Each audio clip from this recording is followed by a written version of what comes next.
Hey guys, Trystan at Rydell back here today. I'm going to walk you through doing alignment on this Ram I got in today. I got all the information of the vehicle put into the computer. The computer has a database in it that stores all the information of what my different measurements should be. You see that on the screen here.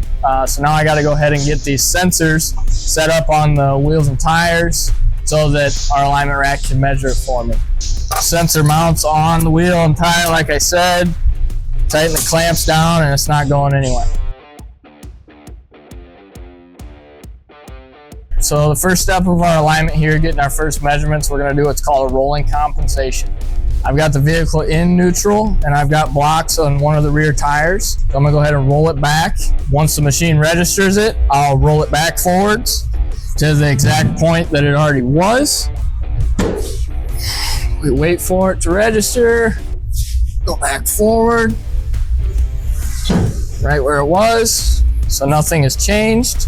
So now that we've taken that measurement, our next measurement is we're going to remove our pins on our turn plates here, and I'll get in the vehicle and turn the wheel both directions to get our toe measurement. For this next measurement, I do need to install a brake pedal depressor.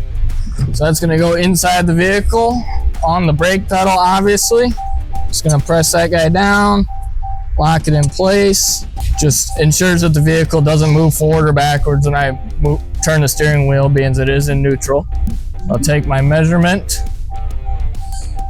and then back to center. And then you want the wheel, when you're done with this measurement, to be almost exactly in the center, because that's gonna set your clear vision, which is when you're driving down the road straight, your steering wheel is straight. So we set the steering wheel straight, and I'm going to lock it into place with this steering wheel lock, and that's not going to allow it to turn as I'm adjusting.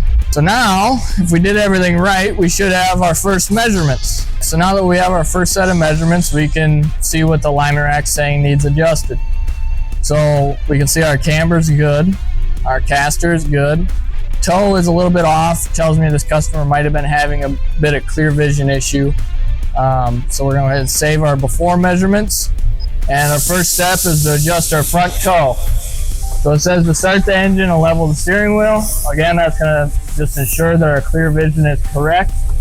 And then we're going to turn the engine back off. Now it tells us we're ready to begin our first toe adjustments. It's going to have us start on the right front.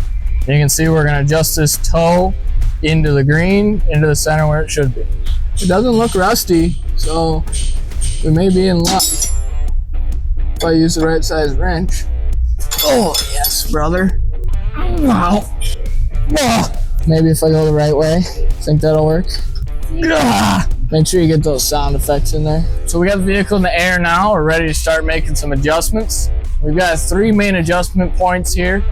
There are 2 different types of adjustments. First one's going to be these cam bolts here. Those are going to be for adjustment of camber and caster. We've got front ones and rear ones. You can see those are on the lower control arm. The other adjustment's going to be your outer tie rods. You've got a threaded rod that goes into the tie rod end, so we can adjust that distance based on how far we thread that threaded rod into the tie rod end. That is what moves when you turn your steering wheel. So we need to adjust our toe. It wants us to start on the right front. So we're gonna go ahead and adjust our front toe on this tie rod until it's within specification. As I turn this tie rod, you can see our toe moving, and we just keep turning it until it's within specification. Now we're gonna do the other side. It's a little bit finicky sometimes. All right, so we've got our toe adjusted here. We're gonna go to the next step on the alignment machine. It wants us to start the engine again and steer the steering wheel ahead to make sure our clear vision's correct. All right, so we double checked our clear vision. So we can go ahead and look at our bar graphs here, and we can see everything's green. Green's what you want. So I'm gonna go ahead and let this vehicle down, reset the alignment rack, take the sensors off the vehicle. The customer's ready to take it after a short test drive. See you next time.